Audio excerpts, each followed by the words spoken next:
Okay, can you tell me a little bit about why you referred for art therapy?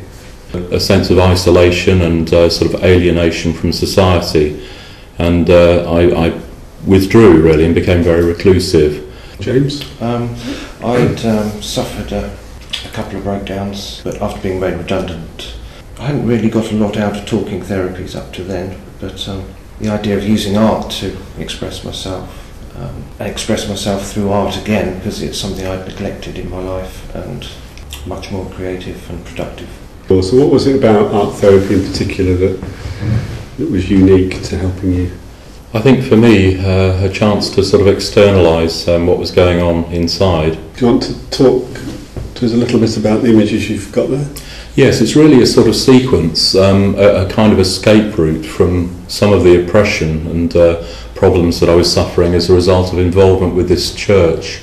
I think the top left one, I'm a cracked pot, not a crackpot, talks about really the lower pot being sort of the persona I was trying to project. And I think I was sort of denying the kind of person, the fragile kind of person I really am. You know, with a breakdown and problems, I'm a cracked vessel basically, and it's a matter of facing up to the cracks and not sort of suppressing the weaknesses but accepting them. The second image is Christ actually wearing the purple robe and crown of thorns, because when I escaped from the cult it was a very vulnerable place to be, and I went through an enormous amount of fear and terror of facing this sort of army of Roman powerful soldiers. Third image is the patient, which is a sort of pun on the word patient. I feel that I've had to learn to be patient over the years by being a patient. And the fourth image is really the hope that I had of an escape route from all the oppression and problems that I was suffering, the chains bursting asunder, providing a sort of way of escape, which I feel I've walked into now after about 25 years. And James? That covers the theme of me with my art training, being an artist, and ideas about the way art is viewed, and difficulties about me worrying about my work being interpreted in unforeseen ways. So that was the art theme. The second one, the figure on top of the mountain, it's a figure. It's about loneliness, but also very positive as well. The light source and being on top and looking over towards the horizon, nothing blocking my view.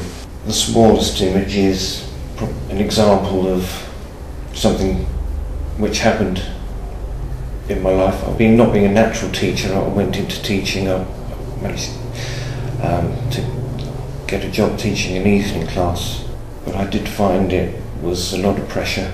I felt very anxious about it all, and especially the next day my grandmother died, which sort of tipped me over the edge, and I decided to pack in the teaching job after one session. The fourth image is just an enjoyment of the materials available and the colours and the effect you could get by smudging, and the light, which seems to, that sort of illusion of light. How did that feel doing that in a group? I found it, the idea somewhat daunting of being in a group, but the reality was quite different.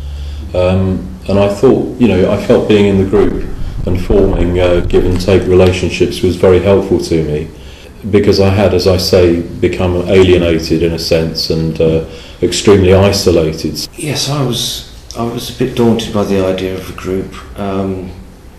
My preconceptions, I imagined it would be a far more emotional sort of thing than it was, but trusting what you could, the sort of things you could communicate and what you could hold back.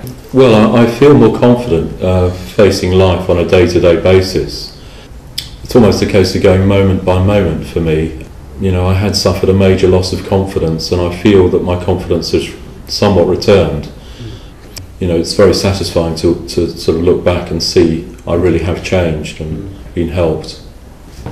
It has helped. I have benefited a lot from it, as I've described in my creativity. and the places I go and produce, I certainly do feel more confident, and I've learned to identify what is good for me, like through the art therapy and the other places I've been going. 2 other members of the group prepared statements about their experiences, and their words are now read by an actress. I was referred to art therapy as a way to express some of my mixed up feelings and difficulties that I face from day to day as regards to a schizophrenic disorder. I found that although some issues seemed too painful to explore, through art and invention I found a way to express my feelings no matter how bizarre and uncomfortable they were. I found that sometimes to display an image was like to loosen a screw from a pressure cooker, so I felt a release of pent-up frustrations and innermost turmoil. And now the final group member's statement. I started doing individual art therapy and then moved on to a group. I found it very beneficial and helpful, although difficult at times, as it was a way of getting my feelings, thoughts and emotions down on paper and then sharing them. My pictures pretty much speak for themselves. I do hear voices who can be very intimidating at times, and I sometimes try to block them out using music through headphones. My life also sometimes doesn't seem real, and I can feel very surreal at times, and I often struggle to look beyond the confusion that is my life.